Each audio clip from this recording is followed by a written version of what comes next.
Toda cicatriz tiene una historia detrás. Vamos a ver cómo funciona ese increíble proceso de reparación del cuerpo. Pues bien, el cuerpo sigue, digamos, un guión muy preciso en 3 actos para curarse después de una lesión. Vale, empecemos por el principio. Una herida es básicamente cualquier rotura en la integridad de nuestros tejidos. Es como una brecha en la primera línea de defensa del cuerpo, y la respuesta es inmediata y complejísima. Casi todas son agudas, se curan sin más, pero las crónicas, esas se quedan como atascadas. Vamos con el acto 1, la respuesta de emergencia, hemostasia e inflamación, puro control de daños. Todo esto pasa casi al instante, ¿eh? El objetivo principal es cortar la hemorragia y sellar la herida. Aquí entra en juego un equipo de élite, plaquetas, neutrófilos, cada uno con una misión vital. Así que, ojo, esa inflamación que vemos en realidad es la señal de que todo va bien. Y ahora pasamos de la defensa a la construcción. Es la fase proliferativa, la de reconstruir. La herida se rellena de un tejido nuevo, muy frágil, que trae el oxígeno y los nutrientes necesarios. Pensemos en los fibroblastos como los obreros que construyen el andamio de colágeno. Son clave. Y para terminar esta fase, las células de la piel de los bordes se mueven para cerrarlo todo. Y llegamos al acto final, la maduración. Aquí es donde se decide cómo quedará la cicatriz. Unas células especiales tiran de los bordes para juntarlos y así hacer la herida más pequeña. Este proceso de remodelación va despacio, ¿eh? Las fibras de colágeno tardan meses en reorganizarse. Y aún así, la cicatriz solo llega a tener como máximo el 80% de la fuerza de la piel original. Claro que a veces este proceso tan controlado pues falla y la cicatrización no sale bien. La diferencia es muy clara. Las hipertróficas se quedan en su sitio, los queloides invaden el terreno. Aunque la genética juega un papel, estas estrategias pueden ayudar, y mucho, a mejorar el resultado final. La curación fetal no deja cicatriz, y la investigación en ese campo, pues quién sabe hasta dónde nos llevará. A ver, ¿quién no se ha hecho una herida alguna vez? Desde el típico corte tonto con el borde de un folio hasta, bueno, algo bastante más serio. Todos conocemos esa sensación. Pero si nos ponemos un poco más técnicos, ¿qué es exactamente una herida desde un punto de vista médico? Pues vamos a verlo en detalle. Si lo pensamos, parece que no tienen mucho que ver, ¿verdad? Un corte con papel es un fastidio sin más. Una rodilla raspada, un clásico de la infancia. Y una incisión quirúrgica es algo súper controlado, hecho por un profesional. Son mundos distintos. O quizá no tanto, porque en el fondo comparten algo esencial. Pues sí, ahí está la clave. A pesar de lo diferentes que nos parezcan, para la medicina, todas caen bajo el mismo paraguas. Son heridas. Y entender bien qué significa esa palabra es el primer paso para comprender el increíble proceso que nuestro cuerpo pone en marcha para repararse. Para analizar todo este mundo, vamos a seguir un plan muy claro. Primero, iremos a la definición pura y dura.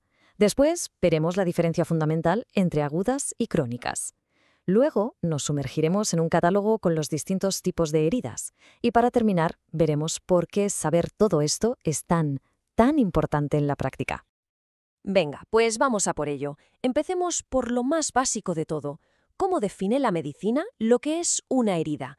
Y ojo, que no es tan simple como decir un corte o un rasguño. La definición oficial es muy precisa y se basa en 2 ideas clave. Vale. La definición suena un poco a trabalenguas, ¿verdad? Disrupción de estructuras anatómicas y funcionales. Vamos a traducirlo. Básicamente quiere decir que algo ha roto el orden normal del cuerpo. Se ha estropeado tanto la pieza, la estructura, como lo que hacía esa pieza, su función. O sea, que para que lo entendamos bien, los 2 puntos cruciales son estos. Por un lado, se fastidia la estructura y la función. Por ejemplo, la piel se rompe y ya no puede hacer de barrera protectora. Y por otro lado, se rompe la continuidad del tejido. Es decir, la piel, un músculo, lo que sea, deja de ser una pieza única e intacta. Tienen que darse las 2 cosas. Muy bien, ya tenemos la definición. Pero claro, aquí viene la primera gran división. No todas las heridas se comportan igual. Y la principal diferencia tiene que ver simplemente con el tiempo. El reloj es fundamental para clasificarlas. Aquí está el quid de la cuestión. Una herida aguda es como un buen estudiante. Sigue los pasos, cumple los plazos y se cura de forma predecible. En cambio, una herida crónica es como si el proceso se quedara atascado. Se queda clavada, por así decirlo, casi siempre en la fase de inflamación y no es capaz de seguir adelante hacia la curación. Fijaos, este es el viaje ideal de una herida aguda. Pasa por sus fases de manual. Primero la inflamación, para limpiar la zona. luego la proliferación para empezar a reconstruir y finalmente la maduración para reforzarlo todo. Es un mecanismo perfecto y ordenado que lamentablemente la herida crónica no consigue completar.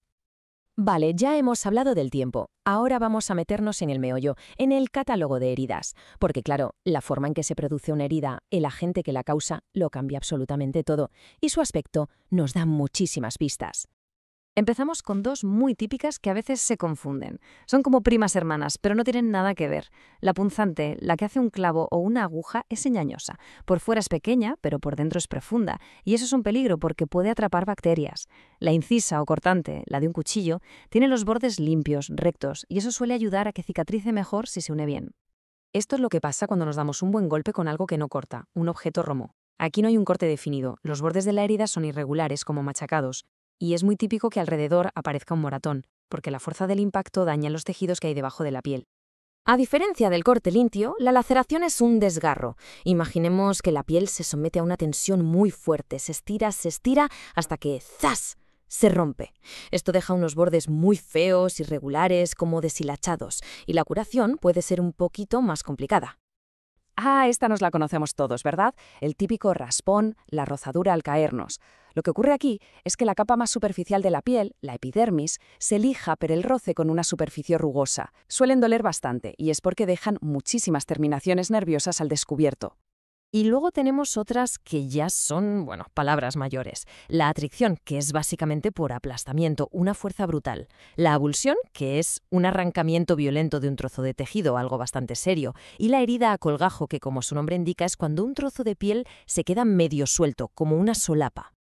Y para rematar este catálogo, no podemos dejar fuera dos cosas importantes. Por un lado, las quemaduras, que son un tipo de herida muy particular. Y por otro, las heridas combinadas, porque muchas veces, en la vida real, una lesión es una mezcla. Por ejemplo, un golpe que además corta, lo que se llama una herida contuso-cortante. Vale un momento. Llevamos un buen rato hablando de tipos, de nombres raros, de clasificaciones. ¿Pero para qué sirve todo esto? ¿Por qué es tan importante ponerle a cada herida su nombre y apellidos? Y es que la respuesta a esa pregunta lo es todo.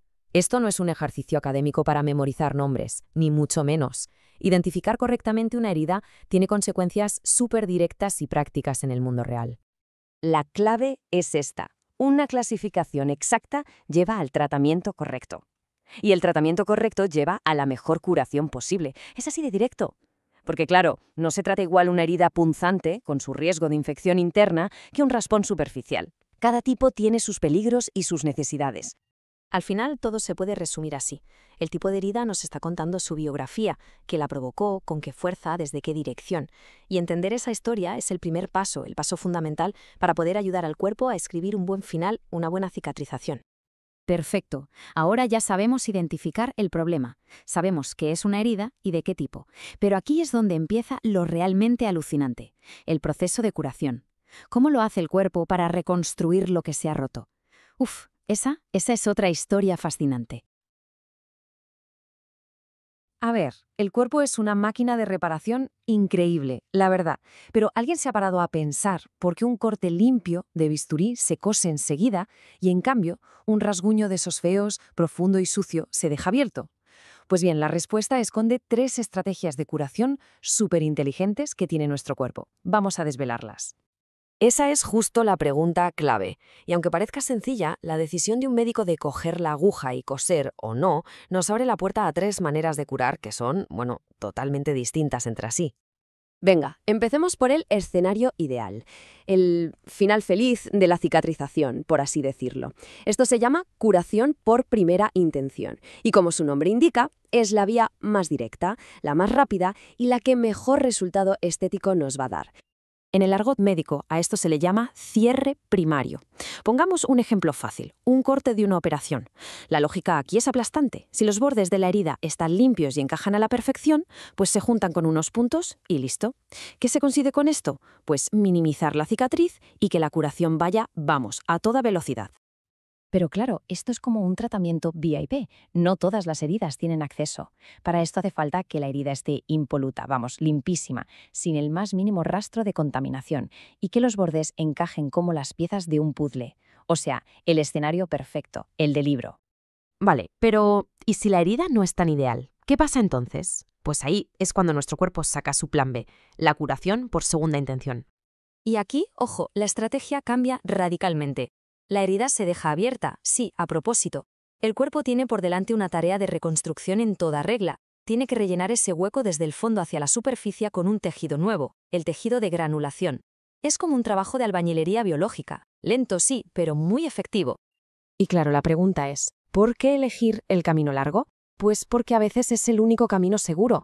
Este método se usa cuando la herida está contaminada o ya directamente infectada, o cuando se ha perdido tanto tejido que es imposible juntar los bordes. Pensemos que coser una herida así sería un error garrafal. Sería como encerrar al enemigo dentro de tus propias murallas. El proceso es fascinante si lo pensamos. Primero, al dejar la herida abierta, permitimos que se limpie sola y que drene todo lo que no debe estar ahí. Después, el cuerpo empieza a fabricar ese tejido de granulación del que hablábamos, como si estuviera poniendo los cimientos. Y ya, por último, la propia piel de los bordes empieza a contraerse, a encogerse, cerrando poquito a poco ese hueco. Entonces, para que nos quede claro, tenemos dos enfoques que son como la noche y el día. Por un lado, una intervención rápida y directa para las heridas buenas. Y por otro, una reconstrucción natural y paciente para las más complicadas. Pero, ¿y si hubiera una manera de combinar lo mejor de los dos? Pues sí, la hay. Y esa es la tercera vía. Llegamos a la tercera intención. Y esta es pura estrategia. Podríamos decir que es un cierre planificado. Una técnica que mezcla la paciencia del segundo método con la precisión del primero. Una muestra de lo sofisticada que puede llegar a ser la medicina. Su nombre técnico, cierre primario diferido, ya nos da una pista, ¿verdad? Se usa en heridas que, de entrada, están contaminadas, pero que tienen potencial para una buena cicatrización. La idea es muy inteligente. Primero, se deja abierta unos días para limpiarla a fondo, para asegurarnos de que no hay peligro. Y solo entonces, cuando ya es segura, se cierra. El resultado es muchísimo mejor, claro. Aquí la planificación lo es todo, de verdad. Fijaos en el procedimiento. El cirujano pone los puntos desde el principio, pero los deja sueltos. La herida se queda abierta unos días. Durante ese tiempo se limpia, se deja que drene, vamos, que se elimina cualquier riesgo de infección. Y solo cuando todo está perfecto, cuando se da el visto bueno, se aprietan esos puntos y se cierra la herida de forma definitiva. Muy bien, pues ya tenemos sobre la mesa las tres intenciones. Ahora, para que quede todo meridianamente claro, vamos a ponerlas una al lado de la otra y a comparar. Aquí se ve clarísimo, ¿a que sí? La primera intención, la vía rápida para las heridas de libro. La segunda, la reconstrucción paciente cuando las cosas se complican. Y la tercera, el enfoque táctico, el de esperar, limpiar y luego cerrar. Al final, no es que un método sea mejor que otro, para nada. Se trata de usar la herramienta adecuada para cada tipo de herida. Así que la gran idea con la que debemos quedarnos es esta. Cómo se trata una herida no es algo que se decida al azar. Es una decisión médica muy meditada, una elección estratégica, donde se pone en la balanza el tipo de lesión, el riesgo de que se infecte y, por supuesto, cuál va a ser el mejor resultado a largo plazo. Y todo esto nos lleva a una última reflexión, ¿no? Si nuestro cuerpo es capaz de desplegar estrategias tan increíblemente complejas solo para curar un trozo de piel, da que pensar, ¿verdad? ¿Qué otros mecanismos asombrosos estarán funcionando ahora mismo, en silencio, dentro de nosotros, sin que ni siquiera nos demos cuenta? Bienvenidos. Hoy vamos a adentrarnos en uno de los procesos más fascinantes y a la vez más comunes de nuestro cuerpo, su increíble capacidad para repararse a sí mismo. Es una coreografía biológica que, sin duda, hemos experimentado todos alguna vez. Pensemos en ello, un simple corte, un rasguña cocinando, y de repente todo un ejército microscópico se pone en marcha. Pero, ¿qué pasa ahí dentro de verdad? ¿Cuál es el plan de acción? Pues vamos a verlo, paso a paso. En el preciso instante en que la piel se rompe, se declara el estado de alerta máxima. El cuerpo no pierde ni un nanosegundo. Se activa un protocolo de emergencia con una misión clarísima. Hay que restaurar la barrera que nos protege del mundo exterior, y hay que hacerlo ya. Y ojo, porque aquí está la clave de todo. El cuerpo en esta situación no está buscando la perfección estética. Eso sería la regeneración, crear una copia exacta. Pero en una emergencia, lo que prima es la velocidad y la eficacia. Se necesita una reparación funcional, y a eso lo llamamos cicatrización. Es la razón de ser de las cicatrices. La primera fase es, básicamente, puro control de daños. Imaginen que es la escena de un accidente y llegan los equipos de emergencia. Lo primerísimo es contener la crisis, o sea, parar la hemorragia y empezar a limpiar la zona para que no se infecte. Y todo esto ocurre en un abrir y cerrar de ojos. Primero, ¡zas!, vasoconstricción. Los vasos sanguíneos se aprietan para que salga menos sangre. Acto seguido, las plaquetas que están por ahí circulando se pegan a la herida y forman un tapón provisional. Y el remate final, una red de una proteína llamada fibrina, crea un coágulo ya sólido y definitivo. ¡Listo! Hemorragia controlada. Vale, ya no se pierde sangre. ¿Y ahora qué? Pues ahora toca la segunda parte de la misión: limpiar a fondo y proteger la zona de posibles invasores. Y aquí es cuando entra en juego la famosa, y a veces incomprendida, inflamación. A ver, la inflamación tiene mala prensa, pero es que es absolutamente crucial. Esos signos que todos conocemos, que la zona se ponga roja, se hinche, esté caliente y duela, son la prueba de que el sistema inmune está a tope. Células como los polimorfonucleares y los macrófagos son como el equipo de limpieza y seguridad. Se comen las bacterias y retiran todos los escombros del tejido dañado. Y una vez que la zona está limpia y asegurada, pasamos a la fase de construcción. Ahora toca rellenar de forma ordenada ese hueco que ha dejado la herida. Empieza la obra. Claro, es que ninguna obra avanza si no llegan los materiales. Así que lo primero es la angiogénesis, que no es otra cosa que crear nuevos vasos sanguíneos, como si se construyeran nuevas carreteras para que lleguen el oxígeno y los nutrientes a pie de obra. Sin esto no hay nada que hacer. Con las líneas de suministro ya listas, es el momento de que lleguen los verdaderos obreros de esta reconstrucción, los fibroblastos. Estas células son sin duda las grandes protagonistas en la creación de nuevo tejido. La misión de los fibroblastos es muy concreta pero vital: producir colágeno a espuertas. El colágeno, para que nos entendamos, es la proteína que le da a la piel su fuerza y su estructura. Lo que hacen es tejer una nueva matriz, un andamio que será la base de la nueva piel. Es un proceso de sustitución increíble. El coágulo de fibrina, el que paró la sangre, sirve como un andamio temporal, una guía. Y sobre esa guía, los fibroblastos van montando la estructura definitiva, que es esa matriz de colágeno, muchísimo más resistente y permanente. Y para rematar esta fase de construcción, falta poner el tejado. A esto se le llama epitelización. Las células de la piel de los bordes de la herida empiezan a moverse y a dividirse para cubrir toda la superficie. Así se restaura la barrera protectora. Pero un momento, que el trabajo no ha acabado todavía. Entramos en la fase más larga de todas, la de remodelación.